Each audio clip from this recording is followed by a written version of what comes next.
dugu kono ya o de nyinin kalido ko abe duaw ke wote menen ko fe bila sirali fulanko ke musowe folo konyo beke chogo de islamia sariya kono fulanna ni muso che sara abe shigi furuja la sariya munun bala minye kono konyo taye o do nyorote bi nyinin kali jaman kacaya kitabu de dilala oka minye muso furujato taye muso na ce fatura abe hake minke idala ore kanu katome idato beta veka parce que muso na ce fatura ale ka idate bo ko fula dola kelen kono imma muso konoma do fo kata jigi don kibaw ya yira hadisa sahalun bala ni muso ce fatura a konoma do anya ko kanana ye an bake ka sallaka ko muso fana jigina sisa ka furja banna bal don kibaw ko nya tuguna yele ce fatura nin bolen ko fe nya tuguna yele ko muso fana jigina furja banna na konomando fo akata jigi na ye sankelen fana ke kono la ce fatulen ko fa be dadela fo aka jigi mais ni kono te muso la kalo nani ani tileta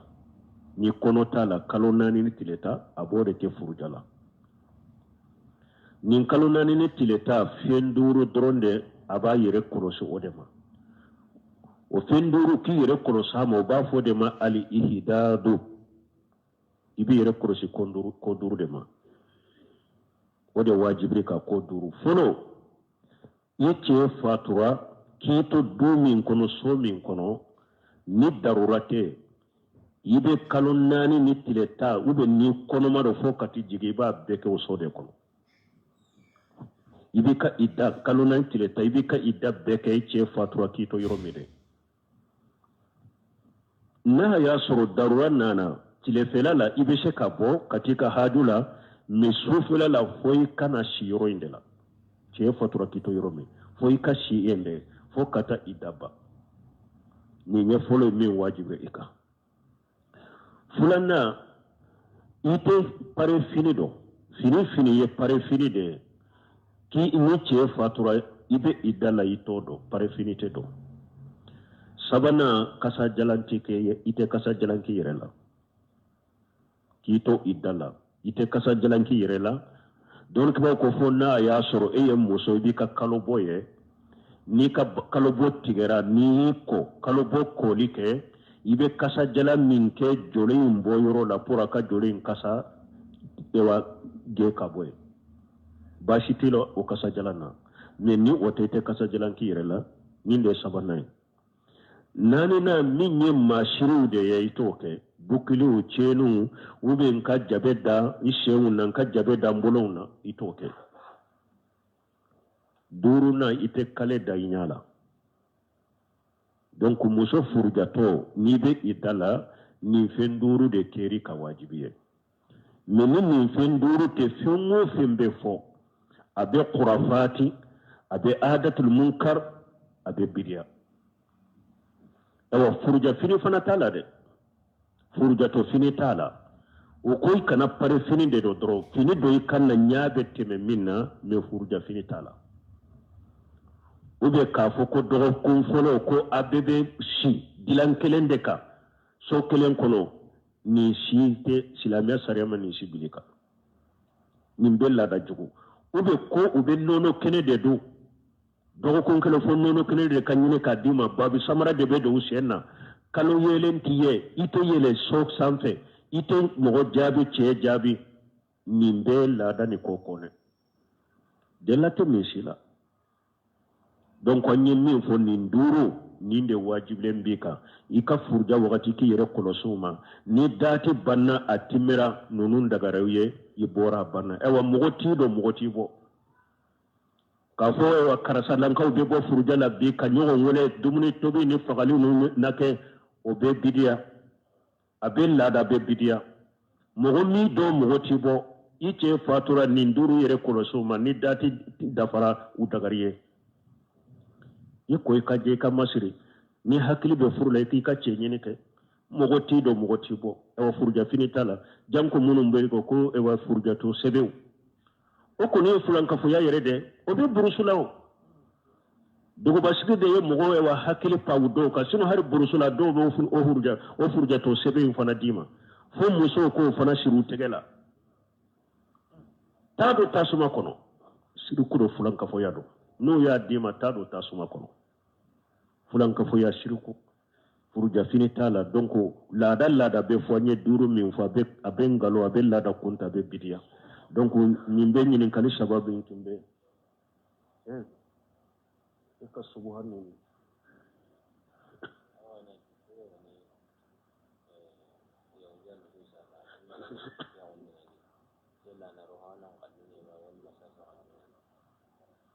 ko doko ni ala ko yahudiya muso ni nasara muso furuli dagaranye ko ala kambe yahudiya folo ni nasara folo ube sisa fo kata jiyawli mogo du dambi kata yahudiya ude ma hari ewa anka jamana kono munum bu ulu de kata bolola anka jamana kono hari munum be kerece dina ude la abede be jate ko kerece o kam muso ude furulu dagara fo kata qiyama والمحصنات من الذين اوتوا الكتاب من قبلكم donc abede do mogo baddam bi kata nasara ma mogo baddam bi kata yahudiya ma abede do fo kata jiyawule ni anya fo chogo mi de to umaru tilela ako silama muso chayara aye silama muso furu aka yahudiya ni e won nasara ko muso toye me dagalin ko ni silamiya sariya ya la daga de fo kata jiyawuli yahudiya be nasara be har ni e yere jati te yahuda me min ni donno kasira la shaykhul islam bunte mi ko dagalin be abede ka ka muso de furlu dagara ala yewulu ni kafiru tobo nyogo nani yola mushriku de do kafiru de do me ala ye uluni kafiru tobo nyogo na ya kiri ala de tay fo jamana de mo ka so fana mare mo chaman so nente ala yere tay de ma munna ala ye ninke ngodi ato ahmad ibn hanbali ko ciden ka sunna min dina min fulani ko kaifa tala lima tala parce que ni e ko munna la yenninke munna ala yennin fo ebe ala kumande وما كان لمؤمن ولا مؤمنة إذا أخذ الله ورسوله أمرا أن يكون لهم خيرة من أمرهم Allah de ko te daga mu'mini cema te daga mu'minin musulmai ne Allah na ka ci ya kiri min kiri e kana fo ku be ka sugwanta ne ka hakilina do ola yin kan folo jabo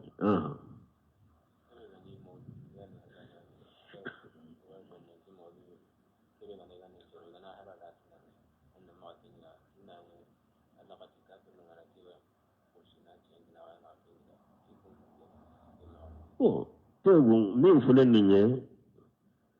sanin ka le kan yin kali nunun jaga ya sabarin nati mbai mukaddima ke ni yorola ko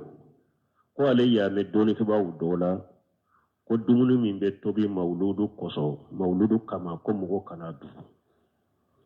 ko kitabe dunke o fule ko ala ko qur'ana kono ko kitabe dunke ka kantigele feun ka du ko lu ye kafiri de ko munna silamaw ye min kantige ko an ba fote du safi aba fe ka ke makka kafiri de ya ko makka kafiru de ko cide ma ko jifa ala yere ye min faga ko autodu ni aw yere ye min kantiga ba fo kadu makka kafiru man ni fo enya makka kafiru de shawa har ni te kafiru be salibe sure makka kafiru moteri be dusukun ko be nin fo makka kafiru dusuku moteri de be ekono yere ko qur'ana kono ko ala ko nunun ta kadu yala abe qur'ana kono ko ala ko maulidi dumuni fana kaduwa ko doni ke bawo ko ali qiyasu ma nas fasidu li itibar ko ni ko ka qiyasu ke tanke delila be ko ye qiyasu ciyalende yere de ko ala de kote wa ta'amul ladina utul kitaba hillu lakum ala de ko kitabu dira munuma uluka de wa kantigale feun dagara ay maulidi ye bidia de ala ma fo qur'ana kono ko ka maulidi dumuni do ko imamuna maliki majhabiya mo ngana do de ne fo satabi ko ale de fo har mawludu ko dumunu betu to biya kana du ko pasiga atobila bidiya de kama e be wulu bodoni lawa e yere ko ala kote qur'ana kono ko yahudiya ka ewa dumunu kaddu e ko ala kote donc ala de ko mawludu dumunu fana kadduwa donc aya yere korosha ka sira ala nye ka fo aw ka mawludu munu naka wori nyini fe munu fulen ni ko bo ja ko do dina kono naka haklina woni araye ate sika do dina kono ali ibn abi talib ko akoni dina tunye araye ni haklina de ko ale tumba fo kufi dumala de ka salo ko me ali ye chide nye abe kufi sanfela de salo ko donc ya yira dina te haklina dina te raye de dina te haklina de jamana yin fana ko nuku ka haklina te dina e jakwa ko ahli kalam na ahli mantiqa takira ninde jakon kin ka hakli bara dina la utigi kasira alanye donc ayire ko ala de côté yahuda utaka do ala ma fo mo shiye ko dumunu min do ntobila mawlidi kamay ko do de latte bal kidin de ko mawlidi kelila akon man amila amala laysa alih amruna fa huwa radd akon mo ye barake ne kan nyamarate bara mi kay ka bara be sagima kidin da ku ya ku muhaddasatul umur fa inna kull muhdathatu bid'a wa kull bid'atu dalala wa kull dalalatu fi an-nar mawlidi te karani sabaka tabolola sheba ma mawlidi ke tabina ma mawlidi ke tabina ma mawlidi ke mawlidi do na dinala al-qarn rabi hijriya sankeme nanina sankeme duruna masake do ya kurakuraya do ko sankeme worona ka kurakuraya kata ne fatimiyuna al-ubaydiyuna shaw uye mawlidi kriye ka do dina da hijra sankeme nanina de hokata ausa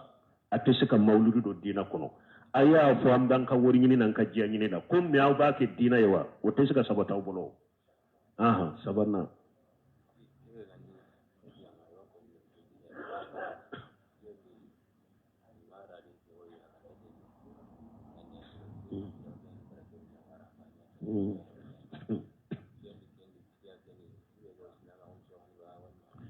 bon aka subuha doye munye aka nyini kali sabarna munu nyini kali sabarna ati subuha tigi de do ala ko qur'ana kono huwa alladhi anzala alayka alkitaba minhu ayatun muhakkamatun ummul kitab wa ukhra mutasabihat فأما الذين في قلوبهم مرض فيتبعون ما تشابه منه ابتغاء الفتنة وابتغاء تأويله إلى آخر الآية. على القرآن كنا كوتشيده ne ala de nin qur'ana jigi ika ayaw be qur'ana kono lulla benne do prophète yoro cité sorola mo cité se kay ka hakna jugu bo wala na ko ayaw do be ulu koro nyagambile ndo haklina jugu tigi be se ka haklina jugu nyine wala mutasabiha wudiro ni ala ko mo munu ni jenne bu bisukun kono qur'ana aya munu ni mutasabiha be ulu de tomotomo ku nyini ku cari mo ni nyogon ce fitina nyini ani ku ka koro nyini ka jakwa ke wulutaye wala tamba ishe tuko chiden ko ni mo ye ni ale be kuma beta hadisa mutasabiha do nyini ko nyini kalike mo wala uja beta aya mutasabiha do ta ko nyini kalike mo wala ako chiden ko ala ye fitina mo min fo o tigi de yo ye ki yero ko sama awan nunu sugu jamana kono udo we jamana ko fe ulu yo nyogona de ko ako ko qur'ana kono suratul hadid kono ko ala ko yahudiyawma wa rahabaniyatu ibtadawha ma katabunaha alayhim وما رأوا حق قراءتها كتايا لبا كو على كو سورة الحديد كنو كو كتاب دونكو كو من يبطو سبو دوye كو ولو يريو اوكي biriya ko ku yereka ko men ne alama o wajibu kade ne uyere de yake ko be hera nyine ke naye ko masheka ke akai ci guna fana ko donko ko ala yere ya asabatu ni bolo ko ye bidiya ke me masheka ke akai ci gunu manna mana kala nyine ni mo men ye bidiya do dina la isera ka ke akai ci gunu manna du bunkasiri akata aya in tawsita bunkasiri kono ayenni aya min fo suratul hadidi akata aya in bunkasiri kono ako wa haja jammul lahum min wajhaini akonni aya la ko kitabe dunken ko ala yu laggoshi aya in kono sinya fula ako fulo ye munye ko ala yu laggoshi ku ye bidiya do dina kono bidiya min ni ale ala mu nyamra naye ibtadawuha ala yere yin wele ko bidiya mogo ala ku ye bidiya do dina kono ala ka dina kono bidiya min ni ala mu nyamra naye ako ye laggosili folo ako laggosili fulana ala sajina ku laggoshi ni nye bidiya de aya do ne ala ka dina kono ma mu nyamra naye ayire min fana galon fola ako bato do rayo do dina kono addesa akoro fana addesra koro fana ma se ka ke fana donc ko aya in kono ala yu laggoshi to ya fulade ayu laggoshi ne bidiya min do ala ka dina kono na tala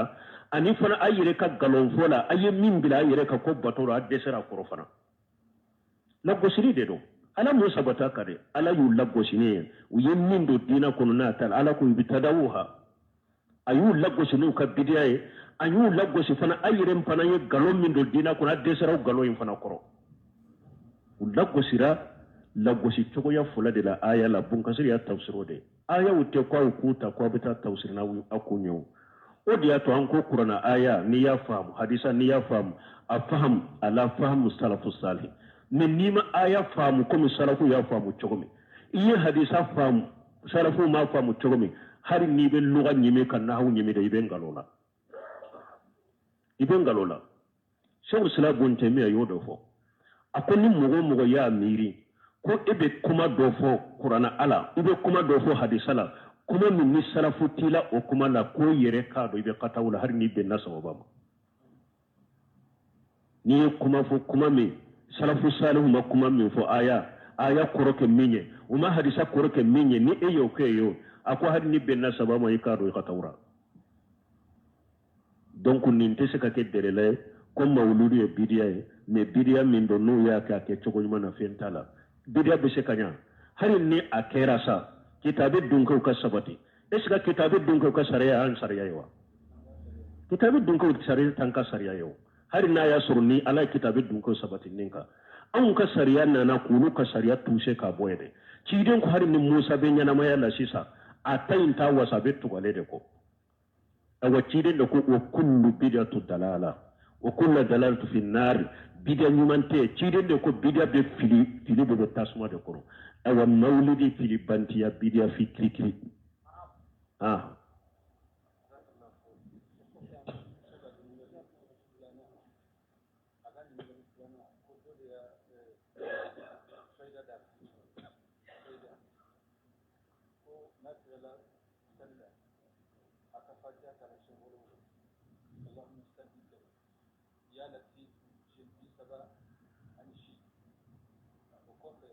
bon abu surunya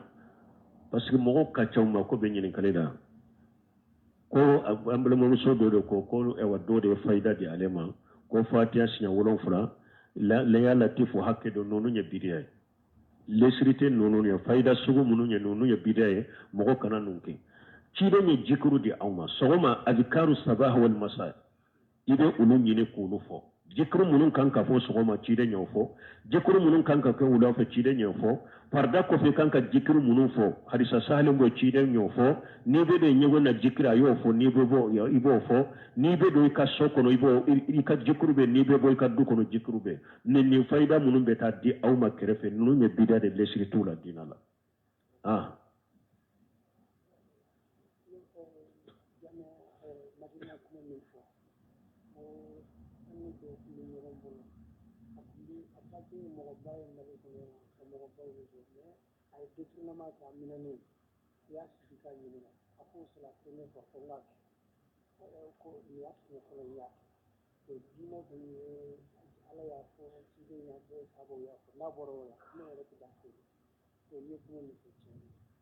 Tebu nintate nyini kali darura mabo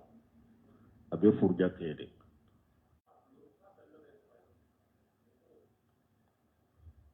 bo aye ɲininkali min kɛ ko an ko ka kuranna sɛbɛ ka dilo a tɛ bɛn ko karamɔgɔ dɔ sɔrɔla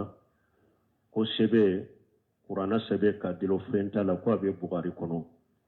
ne bɛ min fɔ aw ye siɲɛ joli joli n y'a fɔ ko karamɔgɔ tɛ ka wajibi tɛ sunna ka kuranna ni sunna la faamu salafu sali a kan'u lamɛn n'a y'u lamɛn de ni subahu bɛra u dusukun kɔnɔ a bɛ n'u ɲininka o n'a m'u lamɛn dun imamu na maliki ninnu ye dɔɔnin kɛ an ŋanaw ka tɛmɛ aw kan olu ma sɔn ka bidiya mɔgɔ lamɛn dɔw nana imamu na maliki ma bidiya mɔgɔ dɔn a ko ne b'a fɛ k'i kuma ɲɔgɔnya maliki ko wa ma ana ala bayyinati min rabbi wa ma anta fasaq fajhabu ila saq misluka faghashimahu maliki ko ne ka diina ne bɛ della jɛlen de kan ka diina la ala ko tɛ ciden ko tɛ mais e sikalen de b'i ka diina la taa mɔgɔ fɛ min sikalen do diina la komi ɲɔgɔn i n'o ka ɲɔgɔn kuma ɲɔgɔnya min nana maliki ka majlis la ko rahmanu ala al-arshi istawa ko ala ko a dala kirinya la ese ka a dala kirinya cogo di tuma min maliki y'a jaabi a ko ne ma e ye foyi ye e ye bidiya mɔgɔ de a ko kalandenw ma a ye nin bidiya mɔgɔ bolo min a ka sama ka bɔ n ka jama la Muhammadu bun Sirina bidiya mɔgɔ nana ma fɔ a ka so kɔnɔ ko n b'a fɛ ka kuranna kali ka i ka lamɛn ko la i tɛ kuranna kalan ne kan i ko ya sheikh Quran ka kuranna kala a ko a tɛ kuranna kalan ne kan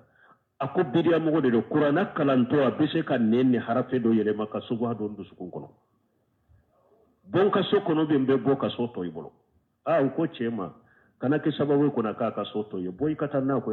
i kana kuranna kala kan a bɔra ka taa don dɔ la ani a den nana bidiya mɔgɔ dɔ ma a b'a kɛ ka wajuli kɛ Muhammadu bun Sirina y'a bolonkɔni fila sɔra tilo kɔnɔ a ko den ma i bolonkɔni fila sɔri tilo kɔnɔ i kana a ka wajuli kan mɛn u taara ko bolonkɔni kelen bɔ i tilo b'a kan na ko n tilo b'a ko a sɔra kɔnɔ u taara ko i bolonkɔni kelen bɔ i ka lajɛ a y'a bolonkɔni ko n tilo ta kan na ko hon sisan an k'an bolo bɔ n tilo kɔnɔ a ko u ka kuma ye fitinɛw de ye a kan'u ka kumaw lamɛn bidiya mɔgɔ ka kuma ye fitina de i kana ka kuma lamɛn a kana da aw yɛrɛ la k'a fɔ hakili bɛ ne la n bɛ ɲuman ni juguman bɔ ɲɔgɔn na ni hakili b'i la i b'a lamɛn mun na mɔgɔw tɛmɛna e ɲɛ u ka hakili dafalen ka tɛmɛ e kan u ka limana dafalen ka tɛmɛ kan u ma sɔn ka min kɛ e b'o kɛ mun na a y'an yɛrɛ kɔlɔsi u ma n'o ko a bɛ Bugari kɔnɔ a b'a fɔ de ko Bun Hajari ko Fatuhu Bari kɔnɔ Fatuhu Bari Bun Hajari de y'o saraka aw ni Bugari ko tɛ o ye kelen ye Bun Hajari ye nin fɔ Fatuhu Bari kɔnɔ ani Bugari y'o fɔ hadisa la o ye kelen ye mais mɔgɔ ɲagambilaw de don mɔgɔ tɔrɔmpelaw de don quoi n'a ma far'o la mɔgɔ ɲagambilaw de don bɛ mɔgɔ tɔrɔmpe dɛ kuranna sɛbɛ sani ale ka taa Bun Hajari ka sarahu ko Abdullahi bun Masudu de ko hari ka kuranna dɔrɔn kɛ sɛbɛ a tɛ bɛɛ Abdullahi bun Masudu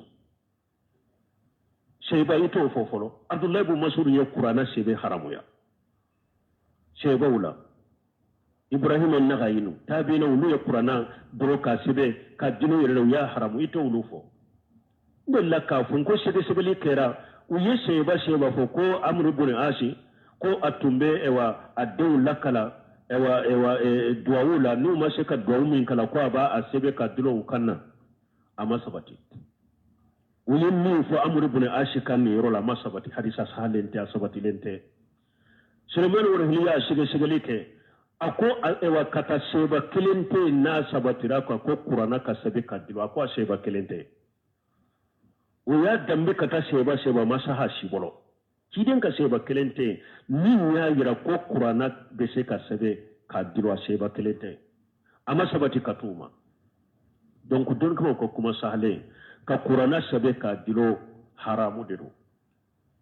fɔlɔ imtihana li kuranna i bɛ kuranna yɛrɛ de dɔgɔya kuranna yɛrɛ de dɔgɔyali b'a la fɔlɔ kuranna ma jigin ko ye ka dilo yɛrɛ la koyi kitabu anzalnahu mubaraku liyadabbaru ayatihi wa liyatadakkara ulul albab kuranna jigina de taasi de ka kɛ n'a ye baara ka kɛ n'a ye kuranna ma jigin ko ye ka dilo kuranna dɔgɔyali b'a la e bɛ kuranna sɛbɛn papiye min na a bɛ taa dɔn golo min na fɔlɔ ka dɔgɔ n'a ye an b'a dɔn golo sugu min don wa n ko u bɛ golo in dɔn fɛn dɔ de kɔnɔ fɔlɔ ka toli fɔlɔ kasa bɛ bɔ ala ka kuma bɛ taa don o de kɔnɔ miseli de bɛ kɛ ka sɔgɔsɔgɔ miseli bɛ se ka kɛnɛma dɔ sɔgɔ ala ka kɛnɛma dɔ sɔgɔ munum be sebe ndelo ba do da ko ka kiki de ala ka kuma da fure ka kiki martoni de ke sebe nde ka goshi goshi ala ka kuma da fure ka goshi goshi ibe wala daga togodi qur'ana yere dogo yali de benina imtihana li qur'an ibe qur'ana de ka dogoya fulanna saddu li jarai ni ko qur'ana sebe kana dilo o yide ka ewa sira da tugo fulan ka foyanye ko be dina kono wala tasubbu alladhina yad'una min duni llahi fa yasubbu allah adwa bi ghairi ilmi ka mushriku ka boru laggosi adagara metumami sebo tumba ke kafiru fana be ala nani ala ko ayu ka boru nari to kana ala nani men ni anko ewa qur'ana sabe basi tala sebe nyira mugo la anko sabe manya ko ne taye qur'ana de hari ni wulu kunkono ba qur'an be sega mufo katumu yere ka suratala ne ni sebe nyi min na dro anko a sebe manyi de sebe mbo ba fa ne taye qur'ana ta de bebe do ewa furanka fo yabe jenso ba te jense ambe sega jonka sebe mina ka faraka laje o yide ka sira di furanka fo yama saddu li jarai puru ka datugu fulanka fo yanye donc don ke bawo ya yira hari qur'ana sebe ka dilo haramudo sabana li dughulihi fi umumi qawli sallallahu alaihi wasallam man ta'alla shay'a ukila ilayhi aw don na ciden ka kuma kono ciden ko ni mo ye fengo fendilo alabi ka koto bolo na to do la man ta'alla tamimata fala atamma Allah lahu tamima kore munye ko fengo fenni ya dilo de iyere la de puru akan nafa do de sama kana uga ka tora nyone ka boyka ko tamima ye ode donc qur'ana shafen be do o kono abido ciden ka kuma globali kono man ta'alla tamima abido kono inna ruha wa tamaima wa tuwala tashir cire yo shafen bo sabena akwai tamaima ma shafen bo sabena man ta'alla shay'a ukila ilay shay'a nakira akon ne fengo fendilo la bi ka ko to bolo donc o ka bom mo nyagambila hari qur'ana doro ka sabe ka dilo yere la haramu do islamiya sariyala sebo ka kuma baka ka haramu ya o ya dambe ka ta seba ma ko qur'ana sebe penta la shima sabati seba ka amma sabati seba kelen bolo ko qur'ana ka dilo ulu tunde qur'ana kala ka baraka na yedo tunde qur'ana kala ka dilo yere la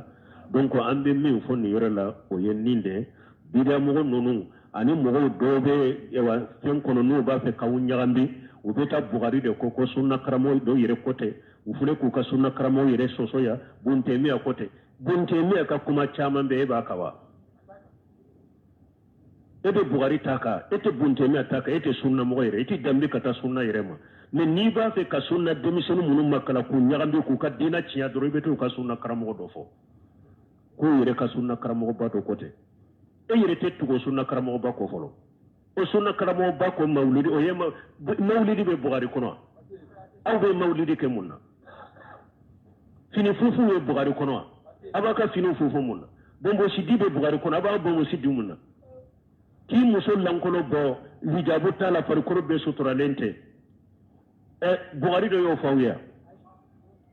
ata wuli mo nyakambila jamana kono ba do wato ala buwabi jahannam من أجابه إليه قذفوه فيها وللكلام دو بجهنم بدنا دادلا وبمن فنا يجابا سنو مدربا في الجنة بكرو الله كان كيسو تورو سبحانك اللهم ربنا وبحمدك أشهد أن لا إله إلا أنت أستغفرك وأتوب إليك